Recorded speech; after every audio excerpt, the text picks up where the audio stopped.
Traveling the Vortex, Patreon exclusive.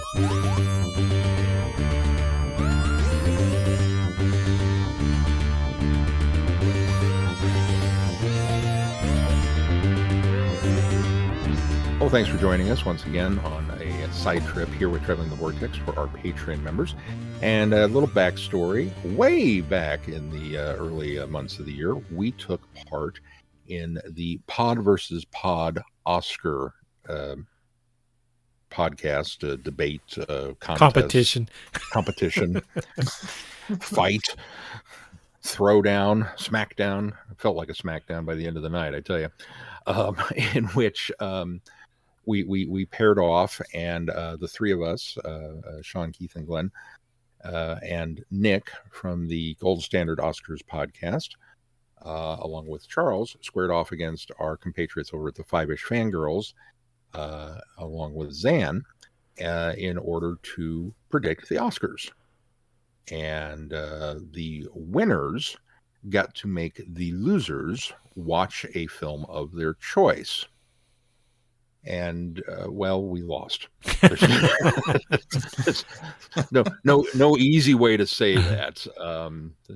Just not by much, only just by a few points, I think. Just by a few points. It still sticks in my throat a little bit to say it, but certainly hats off to them. They ran a good race. They ran a fair race, and we came up short, of which I blame myself. But so we blame you too. Yeah, I know. It was a group effort to blame me. And fortunately, while the many things were tossed about to as far as, we're going to make you watch Cats, or we're going to make you watch Plan 9 from Outer Space, or some of the real stinkers in the annals of film history that were out there, the ladies came up with the idea of Home Team, which is a Happy Madison production. So I don't know if that's a selling point or not. That stars Kevin James and Rob Schneider. It's on Netflix. I don't know if that's a selling point or not. Based on the true story of Coach Sean Payton, who won a Super Bowl and then was suspended by the NFL for organizing being implicated. For being aware of it is ultimately what. For being aware of it. Yeah, he was aware and not reporting it because he was not involved in the, what did they call it? Hit for Bounty Gate. Yeah. Yeah.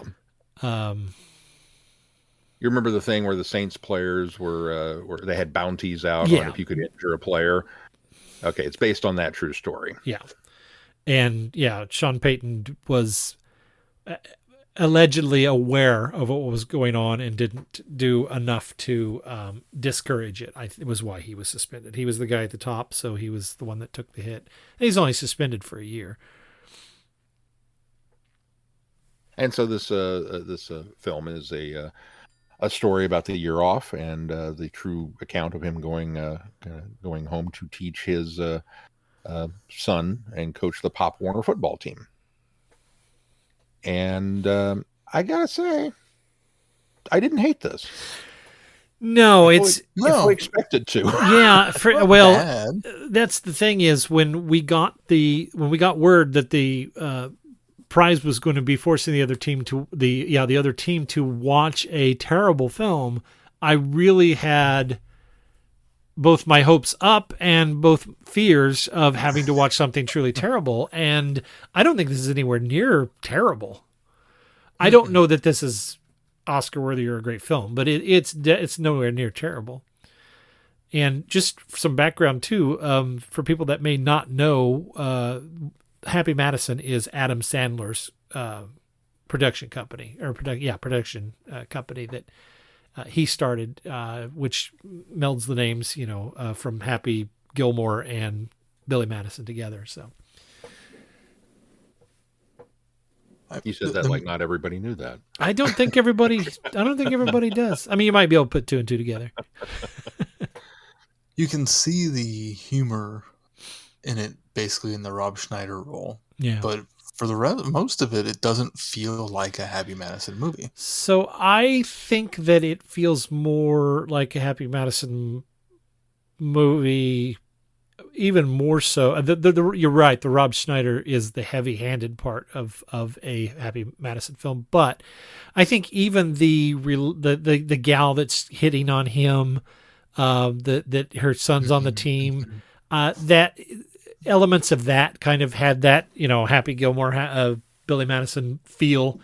I think there were other room. Yeah, exactly. Throwing up parts. I think that's my biggest problem with this film is it's couched as a biographical sports comedy, and while I don't mind a docufilm to be, or a docudrama to be, a comedy, I don't have a problem having comedy in it, but I don't think this one needed Happy Gilmore or Billy Madison type comedy in it. I think that it could have been more devoid of that. And I guess what really is sad about it is that Kevin James, who plays Sean Payton, does such a good job in this film. This is the best thing I've ever seen him in. Yeah. This is a serious performance from a man who I've only ever seen in stupid comedies. And so I was really, that's what impressed me the most about this film, was his acting and his portrayal and how good he did. And so to do that and then surround it with some of this, it almost feels out of place humor in this film. That's what I think was its detriment, was that it tried to be a Happy Madison film, and it didn't need to be at all. It still could have had it could have had Adam Sandler's name all over it. It could have had Happy Madison Productions all over it, but back off on that kind of humor, and I think it would have been a better film. Yeah, I would agree. It's almost as if they won the rights to the screenplay by accident and didn't know, well, we don't know anything about making a sports drama. Well, let's make a sports comedy. We've done those. It just kind of almost had that feel to it, because the story itself is fairly serious.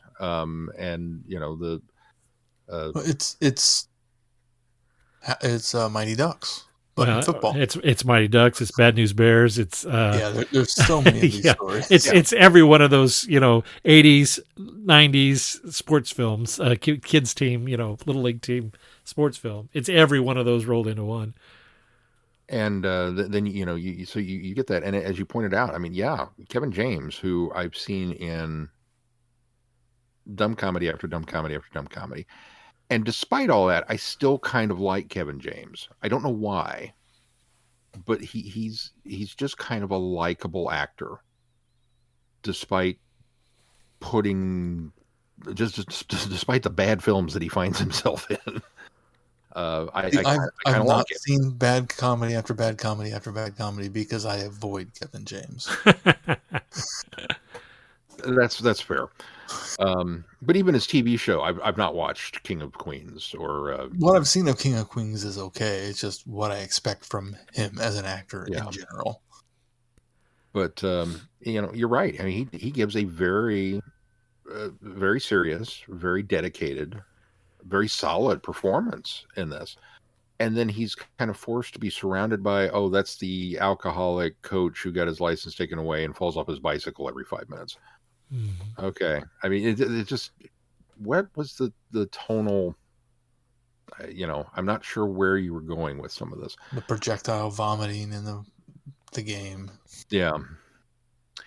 But overall, like I said, it wasn't horrible. It was actually kind of an enjoyable little film. I was very prepared to, and judge a book by its cover. And you shouldn't do that. You definitely shouldn't do that. And I'm human. I tend to do that sometimes. It's like, that's going to be one of those movies. And I was pleasantly surprised to come out of it and go, that wasn't bad. It was not nearly as bad as it could have been. It wasn't nearly as bad as I feared it was going to be. You're right. It's not an Oscar-winning film, certainly by any stretch of the imagination, but nor is it a Razzie Award winner. I mean, it was just, there were moments that I legitimately enjoyed sitting down to watch this film, and laughed at, and kind of got some heartwarming moments out of. and didn't hate myself when it was over. I didn't get that, oh man, that was a waste of 2 hours of my life. I never felt that when it was turned off. I think all the kids did a great job in it too. Mm-hmm. And Taylor Lautner, I hadn't seen him in anything besides, I think, Shark Boy and Lava Girl and the Twilight films, and I really I sort of pigeonholed him into a type of actor, and he really shined in this and showed that he has a little bit of a range. It wasn't a difficult part because he's just playing, a middle school football coach, but he carries it really well and he does a really good job. And so I didn't see, whatever his name was in the, Twilight series, but was it Team Jake? He was Jake, right? Yeah. So I didn't see any of that. And so, of course, to be fair, I haven't seen him do anything since then. And he's probably has, grown as an actor and done different things. And he probably has a better range than I'm giving him credit for. But I thoroughly enjoyed him in this. And so I was very surprised. Now, that being said, I think that also the tone of this film, and I think I don't think it's getting a lot. It's not been a very well received film from critics, I believe. So I think it's like 23 out of 100 on Metacritic. So unfortunately, 17% on Rotten Tomatoes. Yeah, exactly. So like Kevin James and Taylor Lautner both turn in stellar performances, but it's overshadowed by the type of film that it is. Yeah. Yeah, it's averaging 2.5 stars on Letterboxd. Which it's probably about average. I mean, I think so. Yeah, out of a 5-star rating, yeah, that's probably about where I was just say I don't think 2.5 is an unfair score for it because that is middle of the road on Letterboxd. So I guess Letterboxd is a little more favorable toward it. Right. On a long enough timeline, sure, you can get that down to that's a 17% film. Well, and how many points are we looking at? You have to look at it this way, though, too, because I believe that Rotten Tomatoes and Metacritic they're using both professional critics and audience score, whereas Letterboxd, I believe, they don't have specific, critic accredited scoring, so it's all user based. So right. It probably gives you a better idea of how much people are liking a film rather than, when comparing it to Rotten Tomatoes. Yeah, the Rotten Tomatoes score is 48%, so it's middle of the road. Yeah. Well, all I can say is that I was, the fact that it is now October and we're getting this review out should not in any way make you think that we were really dragging our feet on. We were dragging our feet, but not for that reason. Not for that reason. We actually watched this much earlier in the year. Yeah. Oh, yeah. You guys watched this much earlier in the year. I watched it not that long ago because I was dragging my feet, avoiding watching it. I was going to say, I think I watched this back in March or April after we found out. So,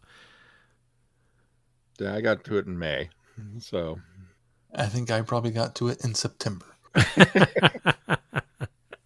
When you guys said, "Hey, we should review this," I said, "Oh crap, I better watch this." Okay, well, I guess that's an interesting point. So now that you had put it off, do you feel justified in putting it off, or do you feel like that was unfair? I think it was unfair. I mean, it's a fairly decent sports movie. It's not gonna hit you hard in the feels, but it's also not an offensive Kevin James normal movie. Well, there you go. It's middle of the road, right? Middle exactly of the road. where we've said it has been. I don't think I could describe it any better. Across the board, it's middle of the road. So our compliments, I guess, to the ladies over the 5-ish fangirls and Zan for picking out a middle of the road film for us to review and taking it easy on us. That's true. It could have been worse. Could have been far worse. And we look forward to a rematch at some point in time to avenge our honor. At some point in time, don't you mean Next year? yeah, in February for the next Oscars? Well, once we get done licking our wounds and boning up on our Oscar history, then we'll be back. I don't know if next year we'll be quite ready for it, but Sean, you want to give a quick plug for Flicks with Friends? I would love to. For those of you that don't know, I host Flicks with Friends, which is a movie review podcast and website. I do a lot of individual reviews. We do 2-minute spoiler-free movie reviews for newer stuff. We also do retro reviews, which are far more in-depth deep dives that you can request by going to our patron page and tossing a coin to your Witcher, as it were. And we also have episodic content, hopefully, fingers crossed, more of which is on the way. I am trying to work on a way that we can get everybody back together on the couch to shoot some new stuff where we basically take a topic, and it's not just a review, but a full-blown, let's discuss the state of the Bechdel test in movies, or, one of my favorites is still Glenn coming over and discussing the art of the one sheet. With movie posters and things of that nature, and trying to get some genuine flicks with friends. That's kind of the idea.